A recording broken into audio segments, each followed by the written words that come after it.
e vamos falar um pouquinho sobre a nossa aula de hoje, né?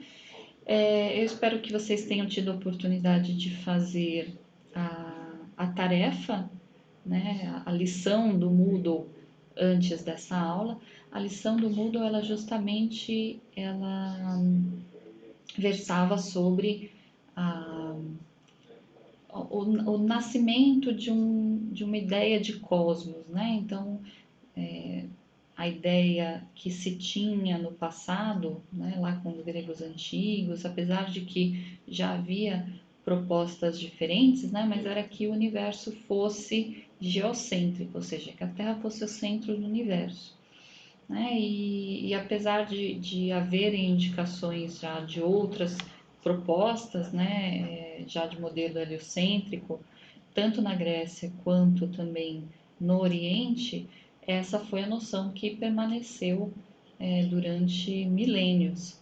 Né? E havia alguns problemas em descrever, né? Então, como a Terra seria o centro de tudo, tudo giraria em torno da Terra, e também nessa lição vocês tiveram a oportunidade de verificar como que os antigos tentavam corrigir, né, a descrição do movimento de alguns planetas para que ficasse consistente dentro de um modelo geocêntrico, né? Mas não, assim, as mudanças tinham que ser cada vez mais complexas, né? E isso não parecia muito adequado.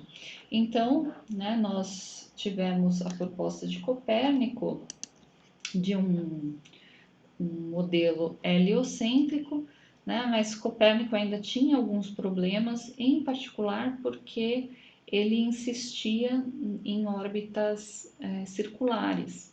Né? As órbitas circulares elas eram as órbitas perfeitas no mundo antigo. Então, mesmo as ideias de Copérnico de que o universo era heliocêntrico, né, acabaram sendo contestadas, né, justamente porque ele também não conseguia explicar com grande precisão o que estava acontecendo. Né? Depois vieram as observações de Tycho Brahe, muito precisas da posição do movimento dos planetas, e quando o Tycho Brahe faleceu, né, as anotações dele ficaram disponíveis para Johannes Kepler. E depois de muito quebrar a cabeça, né, com como com, consolidar todos aqueles dados com uma, uma ideia de universo diferente da geocêntrica, Kepler conseguiu finalmente explicar, né, o que estava acontecendo quando ele, além de colocar o centro no Sol, ele abandonou a ideia de órbitas circulares, passando a ideia de órbitas elípticas. Né? Então, ele conseguiu escrever as três leis de Kepler, né, que ditam então o movimento dos planetas em torno do Sol, mas eram leis empíricas, né, no sentido de que não existia uma causa física para que aquelas leis fossem da forma como eram. Né? Quando aconteceu digamos, a descoberta da causa física, então nós temos a física, né, as teorias da física sendo aplicadas à astronomia, e isso então marca o início da astrofísica. Então a aula de hoje é para falar um pouquinho sobre essa parte do nascimento da astrofísica e da nossa visão aqui, como mudou essa visão de modelo geocêntrico para heliocêntrico. Então a primeira coisa que a gente olha aqui, né, é uma descrição um pouquinho mais detalhada do que é uma elipse. Né, uma elipse, nós temos aqui o centro e nós temos dois parâmetros, né? Esse parâmetro A, que é chamado de semi-eixo maior, que é mais comprido, do que esse parâmetro B, que é chamado de semi-eixo menor. A gente tem algum... Oi?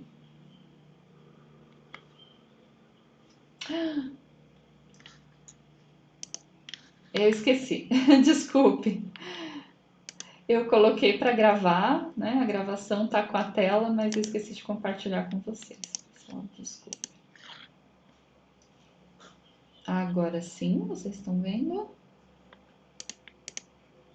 Ah, tá. Então, bom, tudo bem. Eu só falei. Opa, peraí, cliquei no lugar errado. Na verdade, eu só tinha um textinho aqui, nada muito grave, a gente não perdeu muito, mas obrigada por avisar.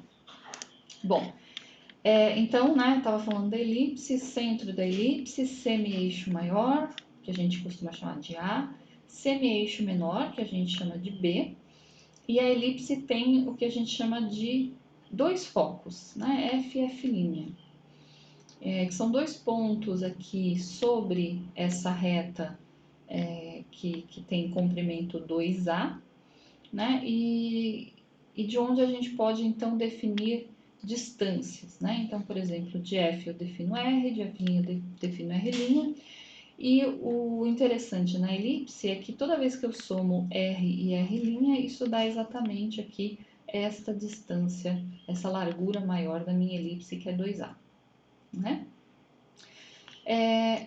Esse parâmetro E é chamado de excentricidade da elipse, né? Que vai dar justamente qual é digamos, o achatamento dessa elipse. Né? Então, aqui do centro até qualquer um dos focos, eu tenho A vezes esse valor de excentricidade. Né? Excentricidade, então, na elipse é um valor que vai de 0 até menor do que 1. Né? Então, se isso aqui for 0, né, significa que o foco está aqui no centro, os dois. Né? Então, se a excentricidade é 0, eu recupero a circunferência. Né? Se a excentricidade estiver entre 0 e 1, então eu tenho essa cara aqui mais achatada. Tanto mais achatada quanto maior for o valor de E. Bom, para a gente ter uma ideia, né, as excentricidades dos planetas do Sistema Solar estão dadas aqui. Então, a gente vê, por exemplo, que a Terra ela tem uma órbita pouco excêntrica, né, de 0,017 só. Vênus ainda menos, Netuno. A gente começa a ver órbitas mais excêntricas, por exemplo, com Marte, né? E a gente lembra que Marte foi a pedra no sapato, então, do modelo geocêntrico, né? Era sempre uma tentativa de explicar aquele movimento que parecia meio anômalo de Marte, que apresentava períodos de retrocesso no movimento em relação às estrelas, né? Então, Marte, dos planetas que eram conhecidos, né, na antiguidade, era o segundo maior planeta com maior excentricidade. O primeiro é Mercúrio, né, tem uma excentricidade um pouquinho maior do que o dobro de Marte. Só que por que não foi Mercúrio a pedra no sapato do modelo geocêntrico? Porque Mercúrio está muito próximo ao Sol, né? Então não era possível fazer uma observação contínua e muito detalhada da posição de Mercúrio ao longo de uma órbita em torno do Sol. Né? Então, Marte era aqui o problema mesmo. E olhando então para a elipse, né, e trazendo agora aqui para a astronomia, a gente já viu na aula passada que a gente chama de afélio o ponto na órbita no qual o planeta está mais longe do Sol, né? Então, no caso aqui, a gente coloca o Sol no ponto F da nossa elipse, né? Então, afélio é essa posição mais longe do Sol e o periélio, então, é o mais próximo ao Sol, né? A gente costuma lembrar que afélio lembra um pouco de afastado e periélio lembra um pouco da palavra perto. Bom, então, existem várias formas da gente trabalhar aqui com as coordenadas em cima da elipse, né? A gente muda um pouquinho aquela forma que a gente conhece bem de Pitágoras, né? Que o r quadrado é a quadrado mais b quadrado, a gente tem que incluir aqui a excentricidade. Isso em coordenadas cartesianas, a gente pode descrever em coordenadas polares também, se quiser, né, em função de R e desse ângulo θ aqui, que é essa abertura em relação a essa linha aqui ao longo, que passa nos dois focos, né? E a gente pode, por exemplo, escrever a posição, por exemplo, de um planeta em torno do Sol em qualquer ponto, de acordo então com esta expressão, tá? E só para a gente saber, a área total de uma elipse é dada por π AB, né? Se A é igual a B, você tem uma circunferência, π r quadrado. Bom, eu disse para vocês, né, que na elipse a gente tinha aquela excentricidade variando entre 0 e 1, né? Que se a excentricidade for igual a zero, a gente tem o círculo, né? E a gente tem as elipses, então, para a excentricidade entre 0 e 1. Se a excentricidade for igual a 1, né, a gente começa a ter as órbitas abertas, né? Maior ou igual a 1, a gente tem órbitas abertas, a gente não tem mais órbitas fechadas. Então, a gente começa a ter a descrição de uma parábola, se for exatamente igual a 1, ou de uma hipérbole, se a excentricidade for maior do que 1. E a gente vai ver ao longo do curso que cada uma dessas trajetórias está relacionada a um tipo específico de movimento de corpos celestes, né? Então, por exemplo, as órbitas fechadas, a gente tem o movimento de planetas em torno do Sol, o movimento de outros objetos, por exemplo, em torno do centro galáctico. A gente tem alguns cometas que têm órbita periódica, né, órbita fechada, como por exemplo o cometa Halley. E a gente tem algumas órbitas que são abertas, né? Então a gente tem vários cometas que visitam aqui as regiões mais internas do Sol uma única vez, né? Então eles são perturbados e podem assumir uma órbita aqui que tenha excentricidade maior ou igual a 1, e aí eles não voltam nunca mais. Bom, então, como eu disse, as leis de Kepler foram extremamente importantes para essa mudança de visão de mundo, de um modelo geocêntrico para um modelo heliocêntrico. Permitiu, então, a descrição dos movimentos planetários sem precedentes, né? Então, aquelas observações que Tycho fez de forma muito detalhada e que ainda eram a olho nu nessa época, né? Elas puderam ser explicadas com as leis de Kepler de forma muito precisas, né? E as leis de Kepler, na verdade, a gente sempre coloca dentro aqui do contexto do sistema solar, a gente fala do movimento dos planetas em torno do Sol, mas na verdade elas são universais, elas são aplicáveis a qualquer sistema orbital que esteja ligado gravitacionalmente. Então a gente vai poder utilizar as leis de Kepler para, por exemplo, avaliar sistemas de estrelas binárias, né, em que a gente tem duas estrelas orbitando um centro de massa comum.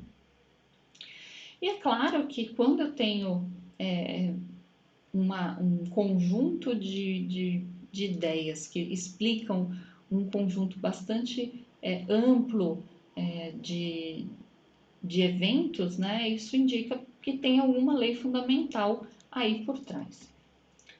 Né? A lei fundamental por trás, então, ela veio um pouco mais tarde, né, com o trabalho de Isaac Newton.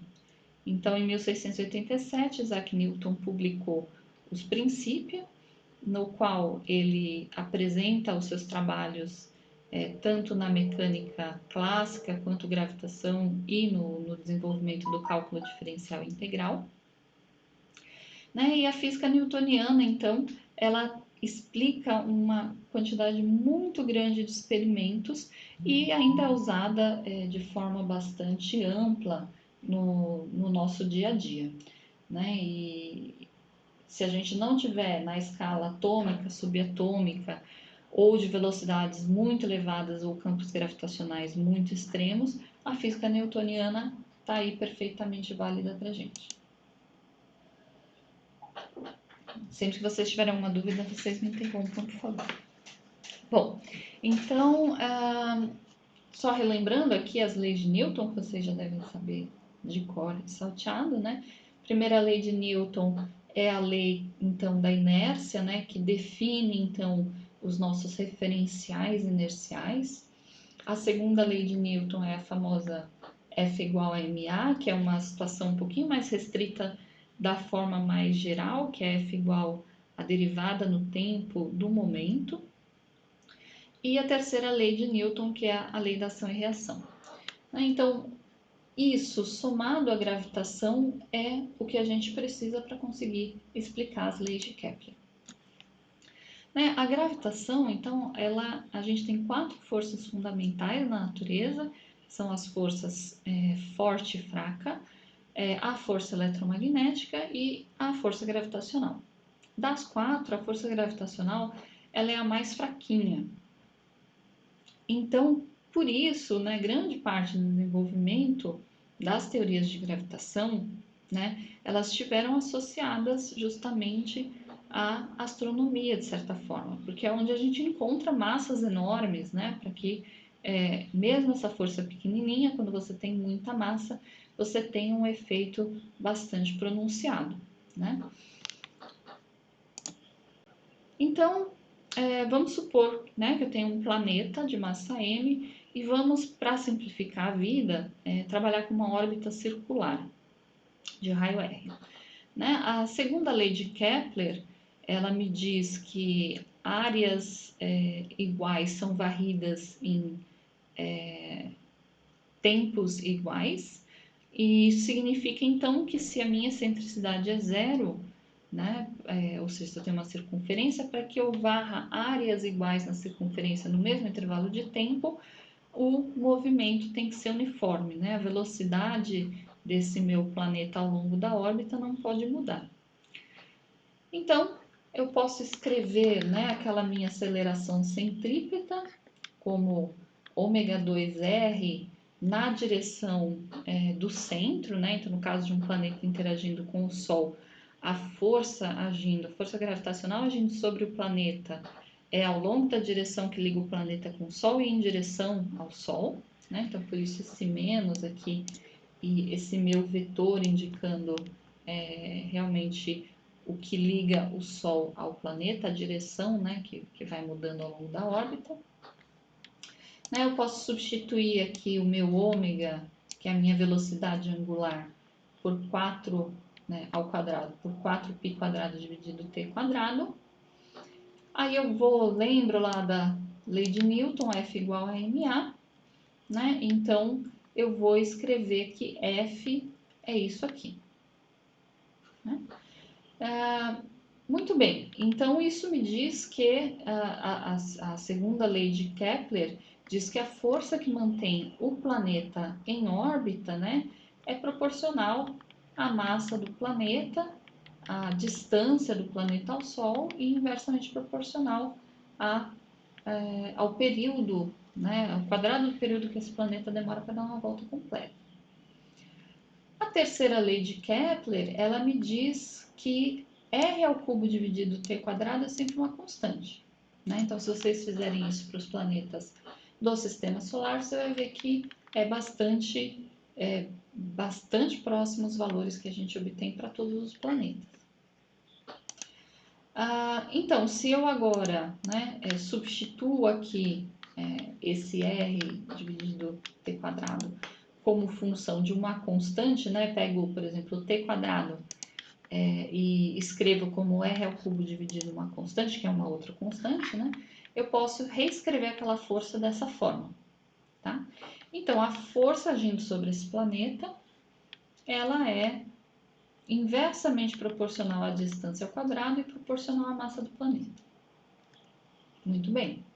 A terceira lei de Newton me diz que se essa é a força sentida pelo planeta, eu também vou ter uma força de igual magnitude, só que na mesma direção, sentido contrário, agindo sobre o Sol. Então, se eu refaço esses passos aqui de cima, ao invés de usar aqui a massa do planeta, eu uso a massa do Sol, eu chego à conclusão de que eu vou ter uma forma similar aqui, da força agindo no Sol, com a massa do Sol, agora, né, que eu estou chamando de EMão. Ou seja, a força gravitacional vai ser uma constante, massa do planeta, massa do Sol, dividido r², né?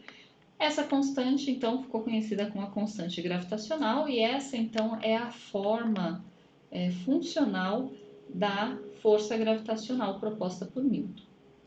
E a gente vê aqui que esse valor de G ele é bem pequenininho, né? E que justamente dá essa força que é um pouquinho fraquinha. A gente, em geral, precisa de muita massa para perceber os efeitos.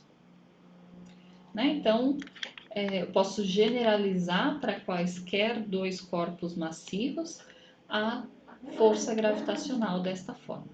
Né? E esse cara com um chapéuzinho aqui é só para indicar direção e sentido, né? Então, isso aqui a gente chama de versor, quando tem esse circunflexo em cima, né? E simplesmente é o módulo do vetor, ou melhor, o vetor que liga as duas massas M1 e M2, dividido pelo seu módulo. Tá? Tudo bem até aqui?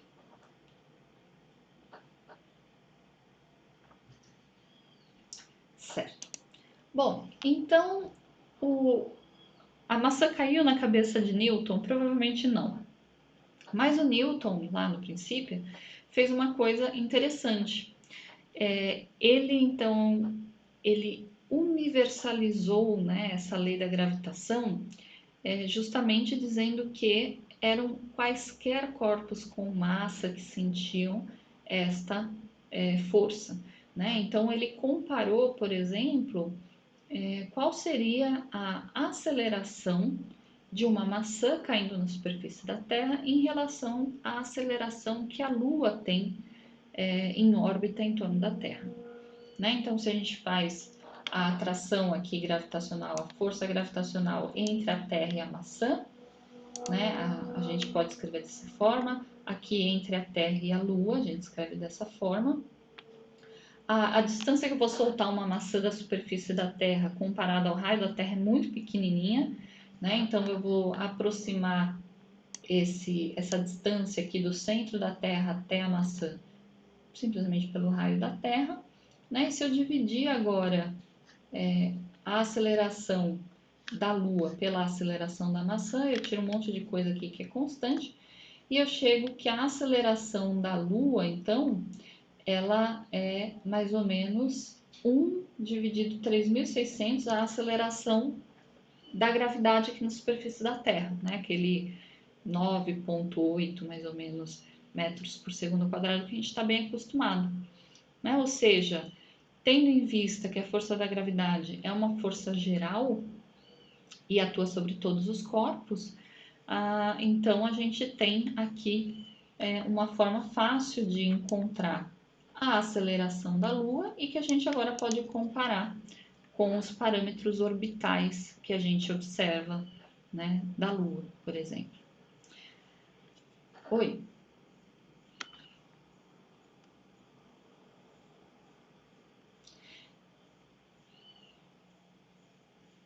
Isso, é aceleração centrípeta, né? Mas é uma aceleração devido à interação entre a Terra e a Lua. Então, é a aceleração centrípeta da Lua em torno da Terra, né?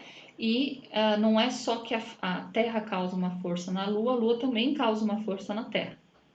Né? Apesar de que a Terra é bem mais massiva, então ela fica. O movimento dela nesse sistema acaba sendo muito pequeno. Da mesma forma que o movimento do Sol em relação aos planetas acaba sendo muito pequenininho. Né? O importante é que toda vez que você tem dois sistemas, duas massas em interação, por exemplo, numa órbita fechada, né? Como a gente tem sistemas ligados, que a gente chama, né? Por exemplo, o Sol e a Terra. Ou vamos pegar o Sol e Júpiter, porque o Júpiter é o planeta mais massivo que a gente tem. Né? Então, não é que necessariamente a gente tem um objeto em torno do outro, né? Então, o Sol está lá paradão e os planetas giram em torno do Sol. Na verdade, os dois elementos vão descrever movimentos em torno do centro de massa do sistema. Né? Então, não sei se vocês lembram do centro de massa, né? O centro de massa a gente faz alguma coisa do tipo pesa a massa relativa que a gente tem entre os dois sistemas, né? E onde a gente poderia, digamos, colocar toda a massa do sistema tendo um ponto de equilíbrio, né? Tendo uma força resultante zero. Então, no caso, por exemplo, do Sol com os demais planetas do Sistema Solar, o Sol ele engloba 99% da massa do Sistema Solar. Então, é praticamente como se ele ficasse parado no foco. Agora, quando a gente for ver, por exemplo, sistemas de estrelas binárias, né, no qual, por exemplo, uma estrela tem 2 massas solares, a outra tem 5 massas solares, aí vai ser muito mais evidente de que as 2 estrelas orbitam o centro de massa em comum e não uma orbita a outra. Tudo bem? Imagina. Então, onde está? Estamos aqui na maçã, né? Bom, outra coisa que Newton fez que é bastante interessante foi perguntar. Então, vamos supor que eu suba numa montanha muito alta na Terra e eu comece a lançar uma pedra, por exemplo, né? Cada vez com velocidade maior. Qual é o movimento que essa pedra vai descrever? Então, aqui tem a figura, né, do princípio. Então, a ideia é que a gente já viu em fenômenos mecânicos, por exemplo, lançamento oblíquo. Né? Então, a gente sabe que se a gente joga algum objeto, esse objeto ele vai passar a ter a influência da aceleração da gravidade, né? E ele vai começar a decair. Né? Então, ao longo aqui, a menos que a gente considere, por exemplo, algum efeito da atmosfera, né, que pode causar alguma desaceleração, ele vai manter a velocidade na direção paralela ao solo, mas ele vai ganhar velocidade na direção perpendicular ao solo, e ele vai fazendo aquele movimento de parábola. Então, a ideia de Newton foi que quanto maior a velocidade aqui inicial com a qual eu jogo essa pedra, mais distante ela vai.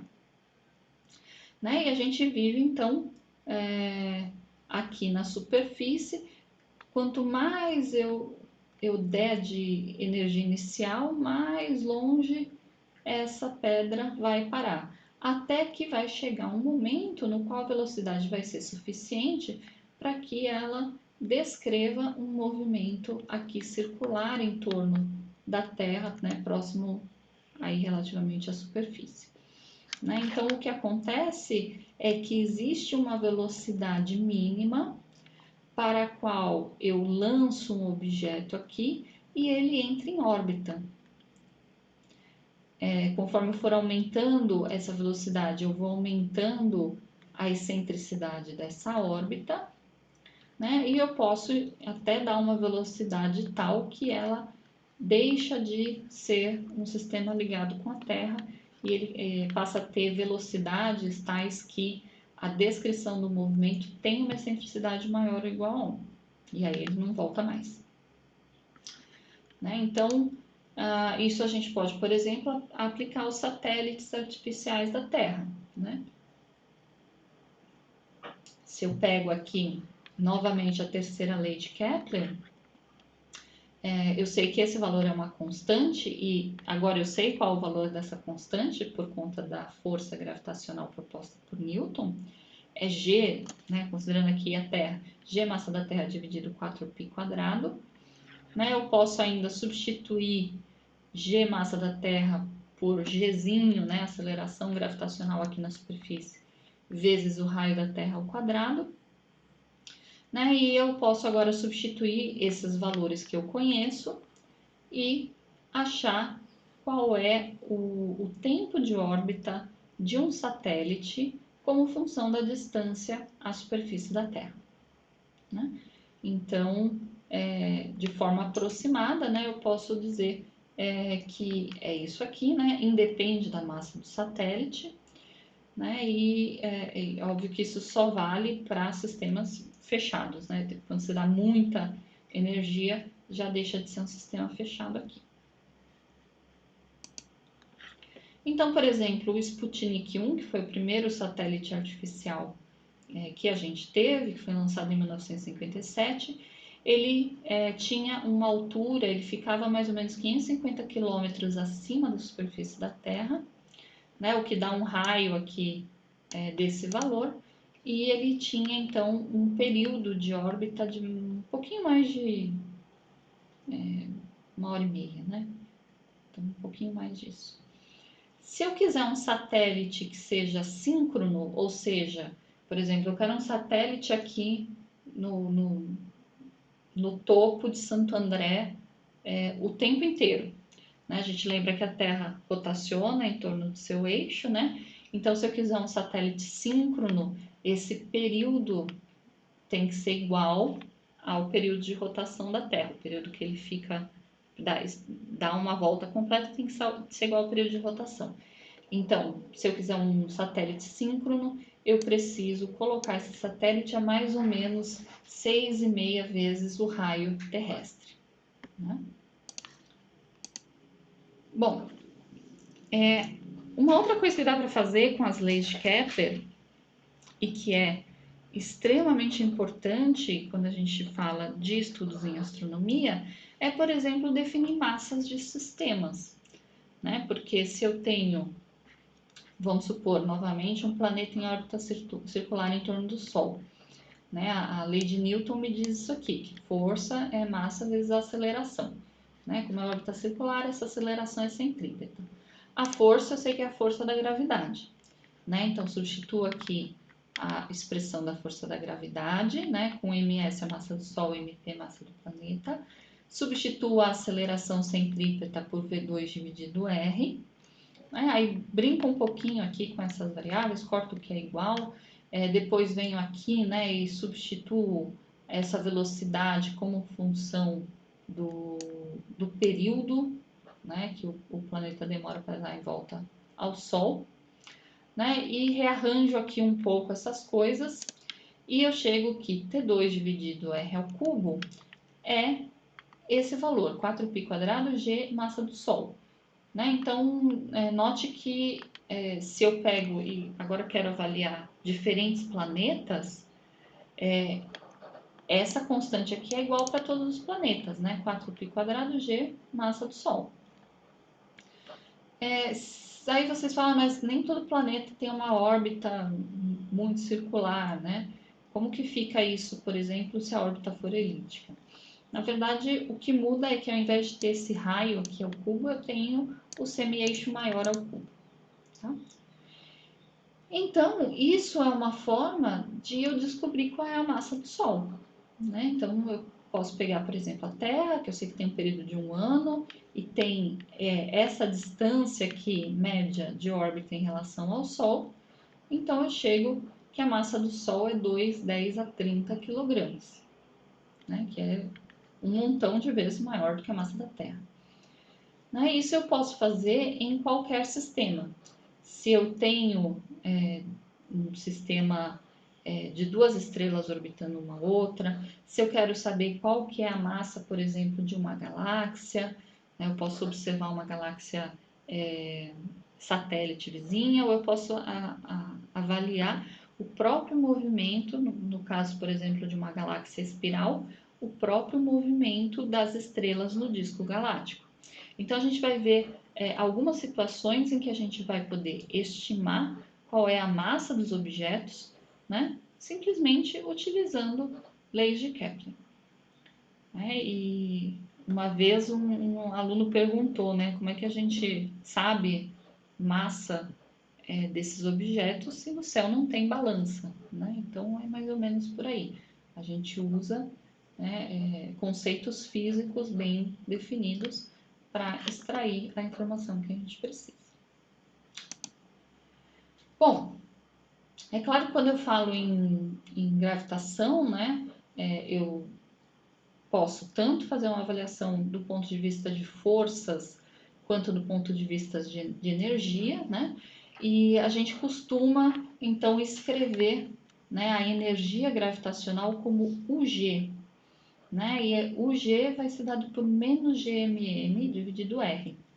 Né? Isso, a gente sempre lembra que energias, o campo gravitacional é uma força conservativa, então eu posso definir uma energia potencial, e as energias potenciais, elas dependem, na verdade, elas não têm muita utilidade no seu valor por si só, né? Mas sim nas diferenças de energia quando o seu sistema muda. Né? Então a gente sempre tem um referencial para colocar, que pode ser um qualquer. Quando a gente fala em energia gravitacional, a gente costuma colocar energia zero quando o R for infinito, né? Ou seja, isso passa para a gente a ideia de que se eu tenho duas massas muito distantes uma da outra, elas praticamente não vão saber da existência uma da outra. Né? E aí eu posso escrever energia gravitacional, então, simplesmente dessa forma.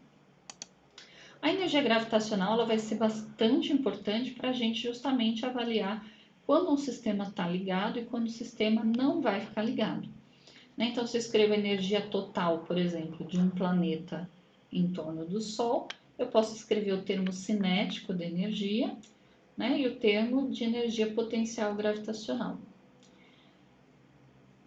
Então, a gente nota aqui que tem um sinal de menos, né? Então, essa energia ela pode ser tanto positiva quanto negativa. E toda vez que a energia potencial, ou melhor, que a energia total, a energia mecânica do sistema for negativa, a gente tem um sistema ligado.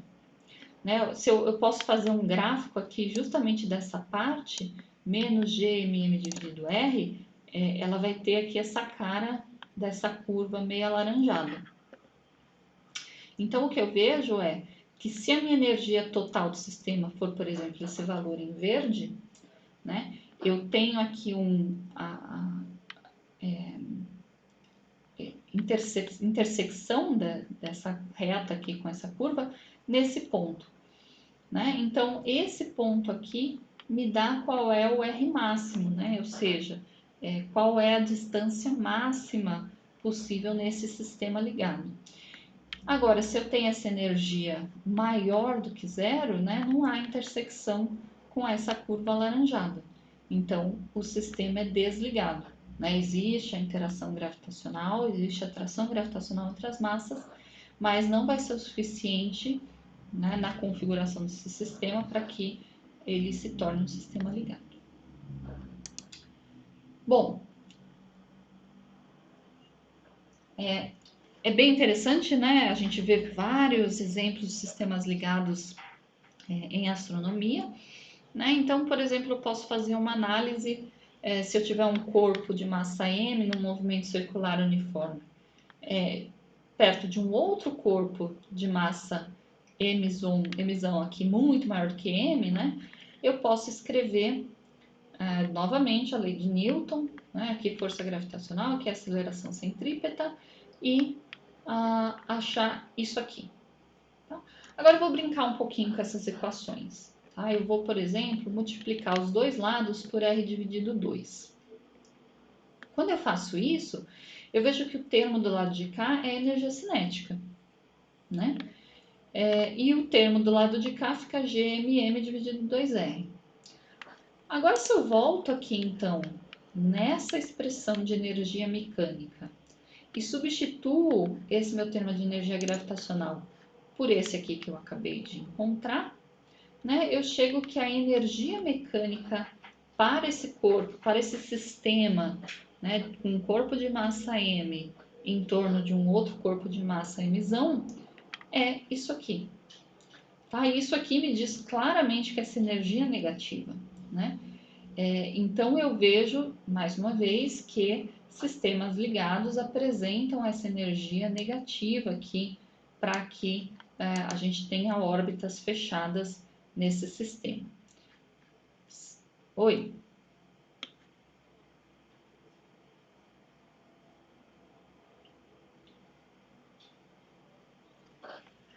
Não, é porque você não está falando que é a energia do objeto no sentido de que por exemplo, a energia cinética é uma energia que nunca vai ser negativa, né?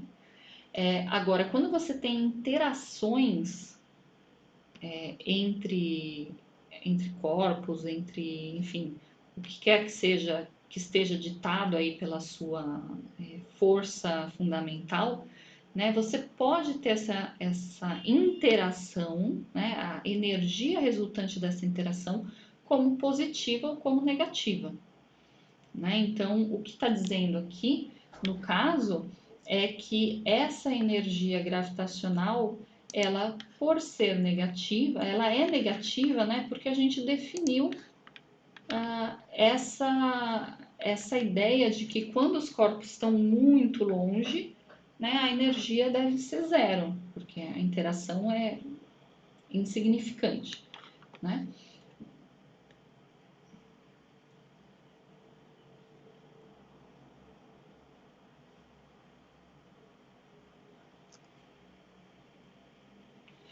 Isso porque se você for pensar, né, talvez você lembre lá do curso de fenômenos mecânicos, em que a gente definia a energia gravitacional, a energia potencial gravitacional, como mgh, né? E aí, vamos supor, você coloca o seu sistema de referência na superfície, então todas as suas energias potenciais gravitacionais são positivas, tá? Mas isso não é algo obrigatório, porque eu posso pegar o meu sistema de referência e botar em qualquer outro lugar, né? Posso. Exato, exato. Então, a gente, quando faz essa escolha de que eu vou tomar esse zero quando R está no infinito, a gente faz essa escolha não é de uma forma arbitrária, justamente para realmente colocar que quando os corpos estão muito afastados, a interação entre eles é desprezível, né, a gente chega nessa forma de energia negativa. Então, dois sistemas em interação gravitacional têm energia negativa por conta dessa escolha que eu fiz, né? Mas o que é importante, de certa forma, são sempre as variações de energia potencial gravitacional, né?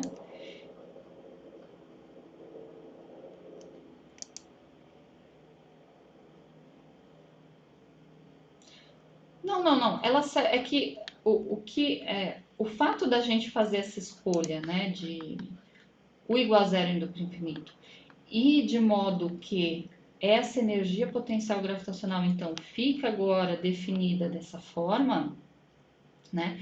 Porque em princípio ela é um UG menos GMM dividido R mais uma constante, né?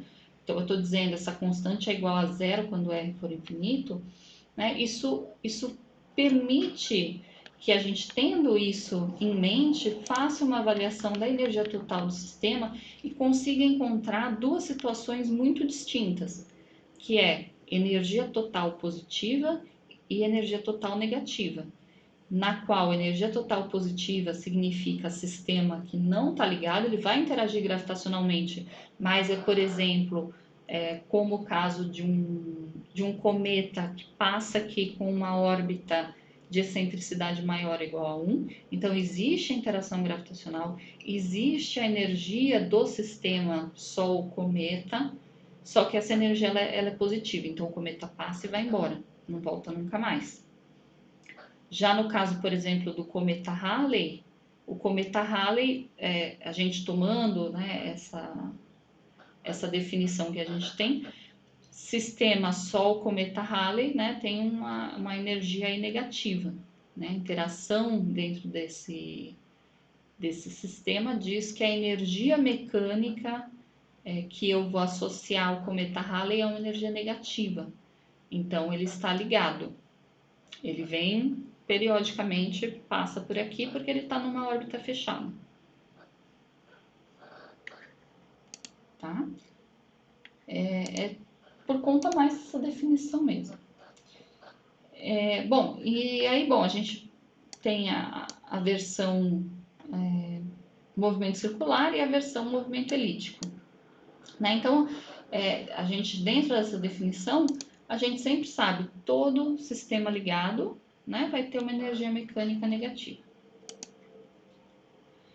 Ah, uma outra coisa interessante da gente avaliar aqui, né, é em relação, porque a gente sempre costuma trabalhar com a força gravitacional, né, e falar, por exemplo, então a Terra e a Lua, né, supõe que toda a massa da Terra está concentrada ali naquele centro da Terra, toda a massa da Lua está concentrada ali, a gente trabalha com massas pontuais, né? Mas vai ter várias situações em que trabalhar com uma massa pontual não vai ser muito razoável, porque podem existir outras coisas que a gente precisa analisar internamente, né? Mas é uma coisa curiosa, mesmo que você tenha uma distribuição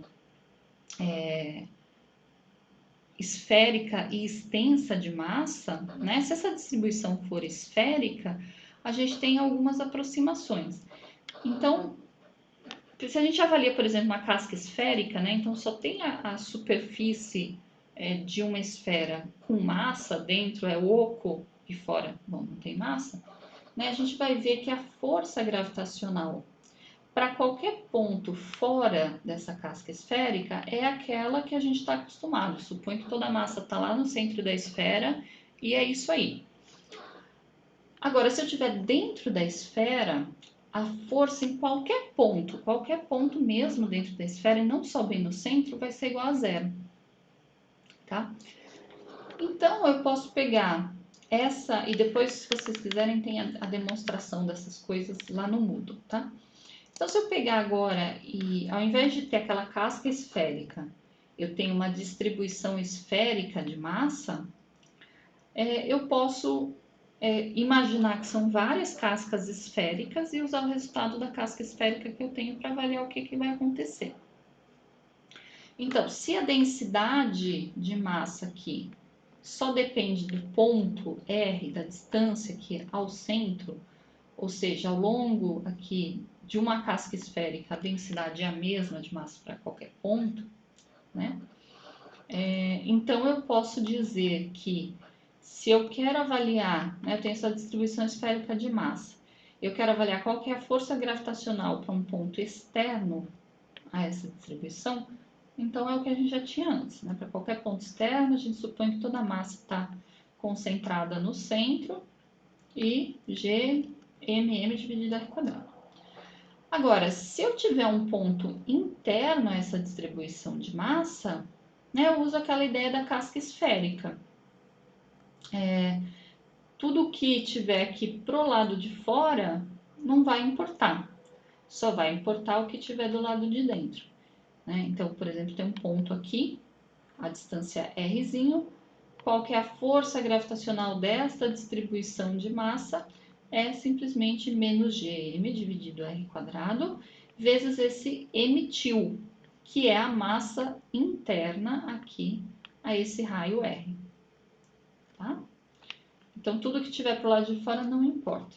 Isso, por exemplo, a gente vai usar quando fizer análises de movimento de rotações em discos galácticos.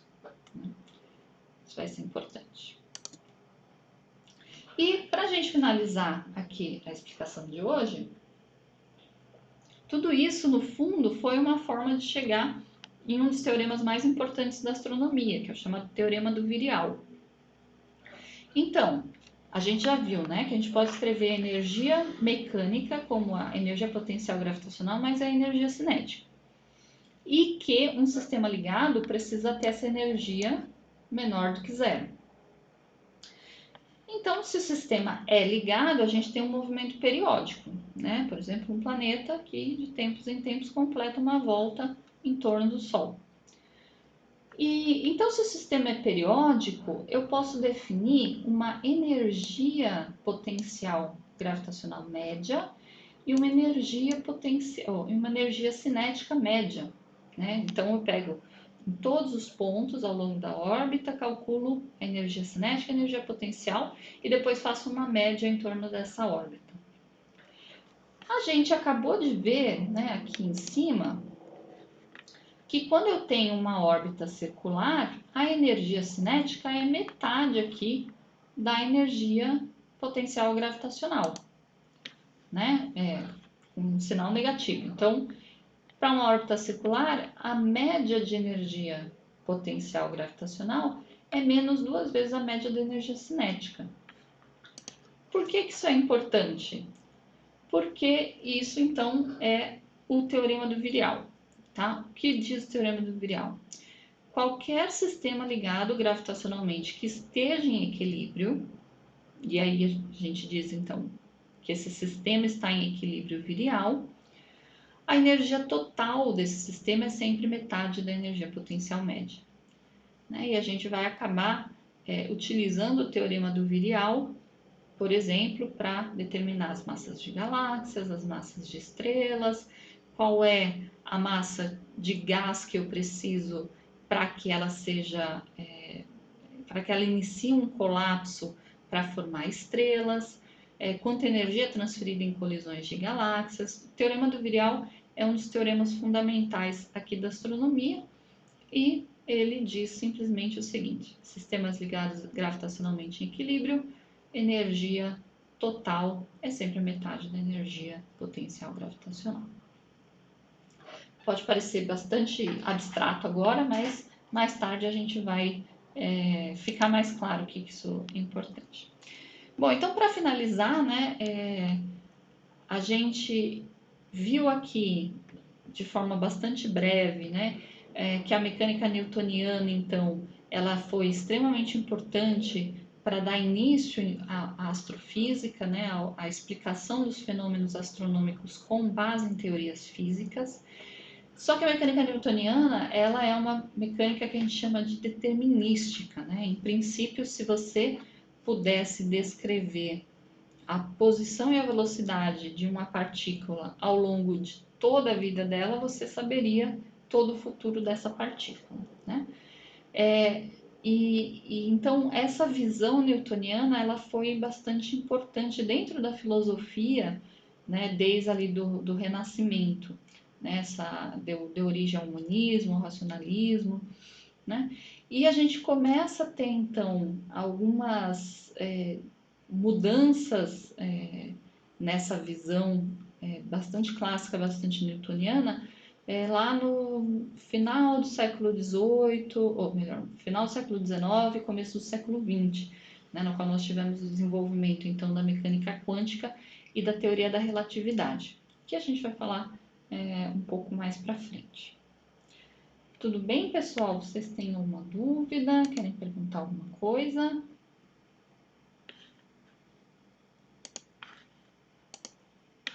Não? Então, só para lembrar, deixa eu compartilhar.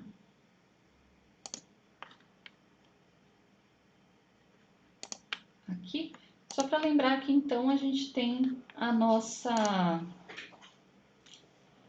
primeira atividade, né, colocada, que é essa atividade aqui. Então vocês entrem aqui depois, né, vão usar este link para escolher sobre o assunto que vocês vão falar, né? Então tem vários assuntos, vocês podem falar sobre, por exemplo, pseudociências, né? Então a ideia é que se você for falar alguma coisa sobre pseudociência, não é só falar, isso aqui não faz o mínimo sentido, né? Tentem dar uma justificativa do ponto de vista mais científico do porquê que a gente não pode considerar aquilo de fato como uma ciência, né? E para isso vocês têm um texto aqui bastante interessante que vão te ajudar a refletir sobre a diferença entre ciência e pseudociência. A gente tem também aqui uma seção de evidências observacionais de que a Terra não é plana, né? E eu lembro que as pessoas que acreditam que a Terra é plana dizem que fotos são montagem, então foto não vai entrar aqui, precisam ser outras observações de que a Terra não é plana. E algo que eu acho extremamente interessante, que é como que foram definidos os tamanhos e as distâncias dentro do sistema Terra-Sol-Lua, lá na Grécia Antiga. Né? Então, para isso, tem também aqui na atividade um link de um livro que traduz, então, esse trabalho do Aristarco, e é algo extremamente interessante e eu acho que vocês vão gostar de aprender um pouquinho como é que isso foi feito. Tudo bem? Alguém tem alguma dúvida em relação à atividade?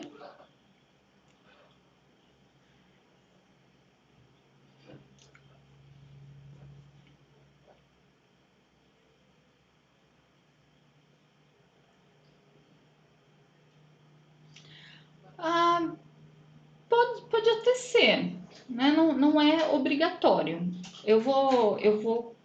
A atividade está aqui também para eu dar feedback para vocês e colocar avaliação, né? Mas não precisa, pode ser só no Padlet, lembrando, né, que quando colocar lá, precisa colocar seu nome, senão não vou saber, né, quem foi que postou.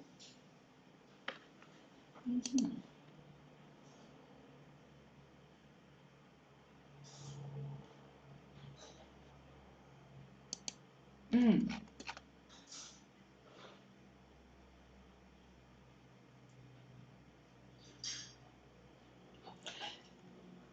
Então, note que a nossa aula de terça-feira que vem vai ser sobre teoria de relatividade. Então, a ideia é que vocês façam as lições, essas duas lições, aí respondam o questionário, né? Lembrando que o questionário ele não vai ser avaliado de acordo se você deu a resposta certa ou a resposta não certa, né? É realmente se você tentou entender o que estava acontecendo, né? E aí, na própria aula do dia 3, eu vou trazer esse questionário para a gente discutir em sala. Então, por isso que ele está marcado para o dia 20. Dia 20? Eu vou até 20 à meia-noite, né? Que daí no dia 21 eu vejo as respostas e no dia 22 a gente discute. De nada, pessoal. Então, é isso. Desejo um bom final de semana para vocês, então, e a gente se vê na próxima semana. Até mais.